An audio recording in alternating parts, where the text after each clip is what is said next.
अगली पीढ़ी के युद्ध की दिशा में एक बड़े कदम के तौर पर भारत चुपचाप मिलिट्री पावर्स के रेयर और एलीट क्लब में कदम रख रहा है। Armament research and development establishment यानी ARDE एक फ्यूचरिस्टिक इलेक्ट्रोमैग्नेटिक रेल गन बना रहा है और ये ऐसा हथियार होगा जो प्रोजेक्टाइल को गन पाउडर से नहीं बल्कि प्योर इलेक्ट्रिकल पावर से फायर करेगा। अगर इसे ऑपरेशनलाइज किया गया तो ये टेक्नोलॉजी लॉन्ग रेंज आर्टिलरी को पूरी तरह से रीडिफाइन कर देगी। भारतीय सेना को एक ऐसा प्रिसीजन स्ट्राइक कैपेबिलिटी मिल जाएगी जो स्पीड, मास और फिजिक्स पर आधारित होगी, ना कि एक्सप्लोजिव पर। तो आइए ब्रेक डाउन करते हैं कि इसका मतलब क्या है और ये प्रोजेक्ट भारत के बैटलफील्ड डॉक्ट्रिन के लिए गेम चेंजर क्यों साबित हो सकता है।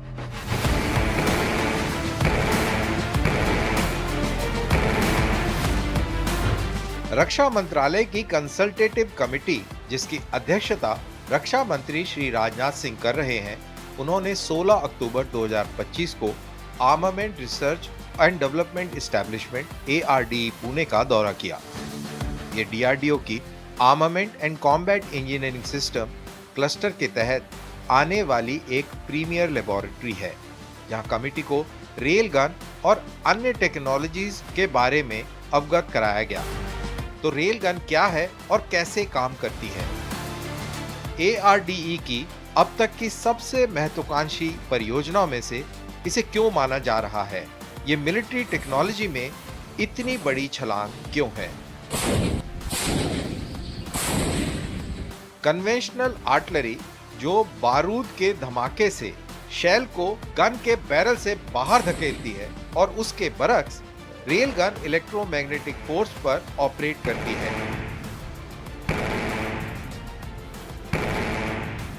ARDE के प्रमुख अंकाठी राजू के अनुसार ये सिस्टम लगभग 11,000 वोल्ट्स और 2.5 मेगा एम्पियर्स के जबरदस्त इलेक्ट्रिकल सर्ज का इस्तेमाल करता है, जिससे कंडक्टिव रेल्स पर एक सॉलिड प्रोजेक्टाइल को गति दी जाती है।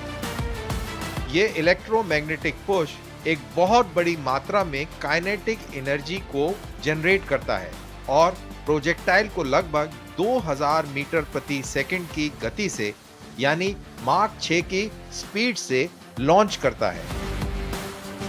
इस डेवलपमेंट के साथ भारत उन चुनिंदा देशों में शामिल हो गया है जिसमें यूनाइटेड स्टेट्स, चाइना और जापान शामिल हैं, जो actively operational rail gun technology pursue कर रहे हैं।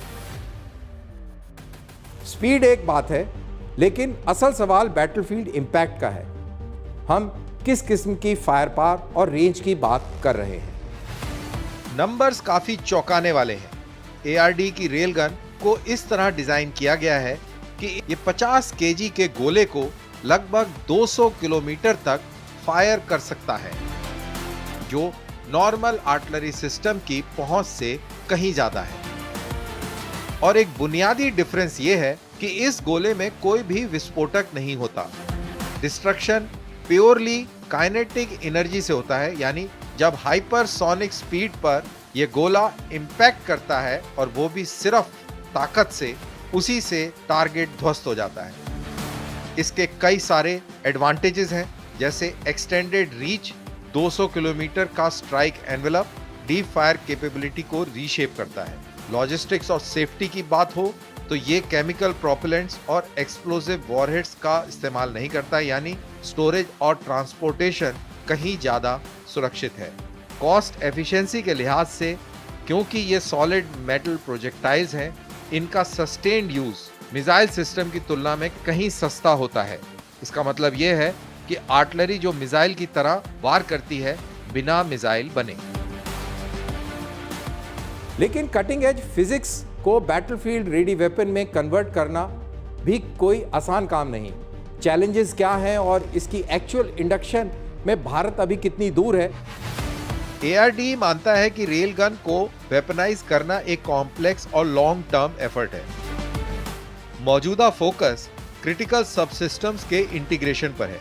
भारी मात्रा में इलेक्ट्रिक एनर्जी जनरेट करना और उसको रिलीज करने के लिए हाई पावर कैपेसिटर बैंक्स की जरूरत होती है। भीषण ऊर्जा फ्रिक्शन और इलेक्ट्रोमैग्नेटिक स्ट्रेस को सरवाइव करने वाली एडवांस रेल मटेरियल्स का भी निर्माण आवश्यक है।